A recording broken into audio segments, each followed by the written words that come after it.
వీళ్ళు సహోదరులే గాని కపట సహోదరులు అవతారం ఎత్తుతారు. కపట సహోదరులుగా మారి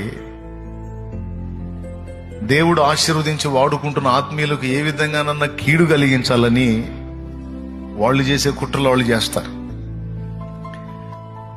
మన కాంపౌండ్కి అవతలన్నాళ్ళు మన మీద కుట్ర చేస్తే అదొక ఎత్తు, సొంత కుటుంబానికి చెందిన వాళ్లే కుట్ర చేస్తే అది బాధ. కానీ ఏం చేద్దాం, దేవుడు మనల్ని ఆశీర్వదించాలి అని మనం అందరం కోరుకుంటాం. దేవుడు మనల్ని ఆశీర్వదించి వర్ధిల్ల చేయాలి అని మనం అందరం ఆశపడతాం, ప్రార్థిస్తాం, తహతహలాడతాం. ఆత్మీయంగాను భౌతికంగాను కూడా మనం అన్ని విషయాల్లో వర్ధిల్లాలని ఆరాటపడతాం. దేవుడు ఆచితూచి ముందుకు తీసుకెళ్తుంటాడు మనల్ని. దేవుడు కొన్నిసార్లు మనల్ని బ్యాలెన్స్ గా తీసుకెళ్తాడు, ఎందుకంటే కొంతమంది కళ్ళ నుండి మనల్ని తప్పియటానికి. అర్థమైందా? దేవుడు ఆయన రెక్క చాటున దాచుకుంటూ తీసుకెళ్తాడు మనల్ని.